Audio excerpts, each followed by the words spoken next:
nous allons enchaîner sur nos écrits. Nous l'avions dit hier, une fois n'est pas coutume, ce sera notre deuxième sortie sur Uqal Bukaou que nous avions démarré hier, ce poème de 78 vers. Et c'est pourquoi vous comprendrez qu'on ne pouvait pas traiter cela en une seule séance. Et nous avions terminé en rappelant toutes ces vertus qui font de ces hommes des icônes dans l'islam et qui nous valent, n'est-ce pas, de jeter, n'est-ce pas, de verser des larmes après leur rappel à Dieu, parce que c'était ça la question qui avait été posée aux chers. Doit-on pleurer ceux-là qui sont partis, ces sadati, ces seigneurs qui sont partis, doit-on les pleurer? C'était ça la question et le cher a répondu, n'est-ce pas, de façon extraordinaire par un poème de 78 vers, nous l'avions dit. Et nous nous étions arrêtés à cette succession de tous ces bienfaits, de toutes ces vertus qui font de ces hommes des hommes hors du commun, qui font de ceux-là des icônes qui, quand ils partent, laissent un grand vide dans le cœur, dans les esprits de tous les musulmans. Et c'est pourquoi, jusqu'au vers 36, n'est-ce pas, où le cheikh, n'est-ce pas, dit ce vers, n'est-ce pas, particulier, ce sont des gens qui sont capables de voir ce qui est caché par l'œil du cœur. Et c'est ce qui fait d'eux, n'est-ce pas, des êtres hors du commun. Il y a eu une succession, une énumération ininterrompue de vertus de ces gens-là à partir du vers 36. Et ce sont des termes élogieux, comme directeur spirituel, érudit, dévot, sage, et j'en passe. Quelqu'un qui est capable de guérir l'âme, qui peut voir, n'est-ce pas, ce qui est caché par l'œil, n'est-ce pas, de l'œil du cœur. Tout ceci donc pour dire que ce sont des êtres extraordinaires. Et à partir du vers 37, l'auteur poursuit le même propos, disant, c'est dans cette veine qu'il dit que ce sont des êtres exceptionnels. Chacun d'eux, dit-il, possède une lumière semblable à celle d'un soleil par laquelle il illumine toute personne qui cherche à être éclairée. Ça, c'est également un autre tribut de reconnaissance qu'on leur doit.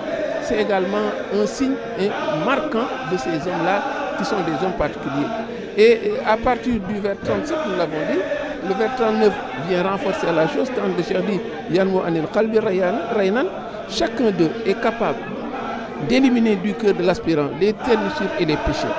Au vers 40, il ajoute, il préserve du malheur leurs compagnons, mais c'est pourquoi de tels hommes les fréquenter est tout bénéfice pour le croyant, pour l'aspirant.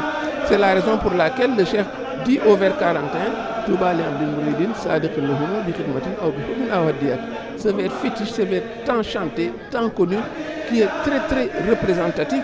Bonheur, dit-il, aux serviteurs, disciples sincères qui s'attachent à eux par les services rendus, par l'amour sincère ou par les dons pieux. Trois critères qui permettent d'apprécier le disciple sincère, le mourid sadiq digne de ce nom. Et à partir du 22, il ajoute une autre donnée qui est importante.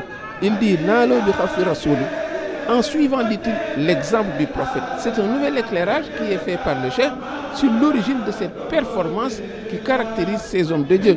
Il estampille, n'est-ce pas, cette carrure de ces hommes en le mettant en parallèle, en le mettant en adéquation avec l'enseignement du prophète. Parce que dans l'islam, le critère de validité d'une action, le critère de validité d'une performance, mais se mesure à l'aune de sa proximité avec ce que le prophète a enseigné.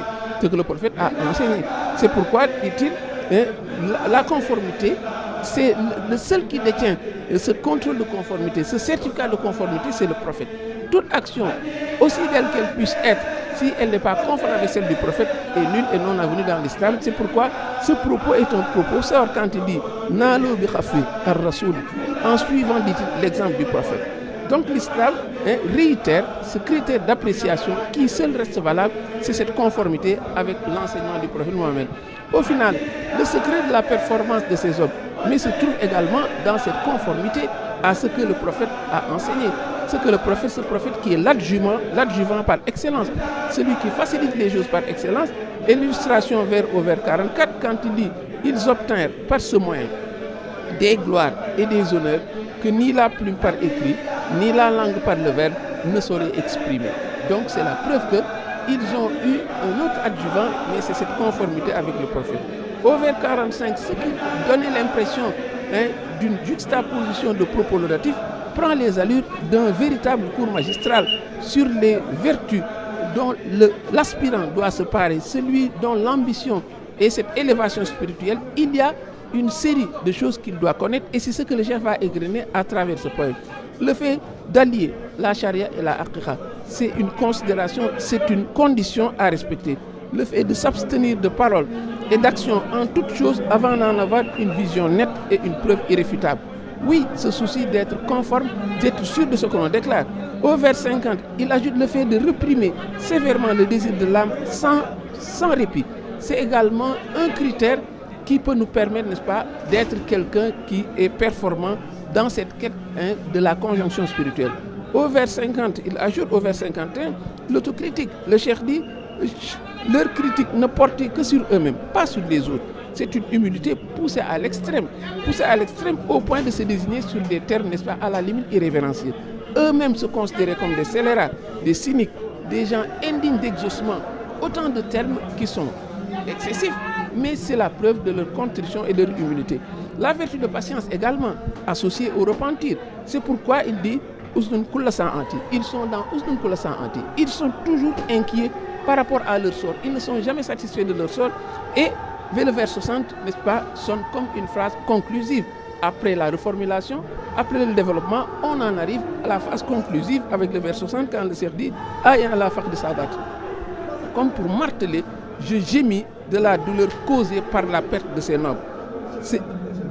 De ces nobles seigneurs dont la voie suivie est celle de l'élu. Donc c'est une manière de montrer que j'avais annoncé que oui, on doit les pleurer. Je le réitère encore après tous ces développements. J'en suis à la conclusion et je le réitère. Aïn ala faqd sadati. Je gémis du fait de la douleur. Et comme pour le certifier encore, il y a une série d'hommages qu'il fait maintenant à travers le prophète Mohammed, paix et salut sur lui. Toute cette série du vers 61 au vers 70 est une juxtaposition de prières sur le prophète comme pour rendre hommage à ces hommes qui ont été fidèles au prophète Mohammed. Et ça, c'est une double satisfaction pour le cheikh. Oui, rendre hommage à ces gens, mais également prier pour celui qu'il avait déclaré d'être fidèle parce qu'il avait dit ça tout sita, sita. Il y a enfin, au vers 71, la réponse définitive. Comme pour élargir encore, pour élaguer toutes sortes d'équivoques par rapport à sa réponse, il réitère encore Aïn ala faqd sadati. Je gémis sur la perte de ces nobles passés qui ont disparu, emportant avec eux les merveilleux viatiques. Donc c'est le mot de la fin maintenant qui reste. Il le réserve au prophète Mohammed, paix et salut sur lui. Et c'est une prière qui ne pouvait manquer parce que véritablement, c'est ça son ADN. Le propos ne pouvait se terminer sans pour autant qu'il prie sur ce prophète, n'est-ce pas, qui le fait courir, ce prophète pour qui il s'est engagé, ce prophète pour qui il a fait tous les sacrifices. Et vivement donc qu'on suive cette phrase. Wassalamu alaikum wa rahmatullahi ta'ala wa barakatuh.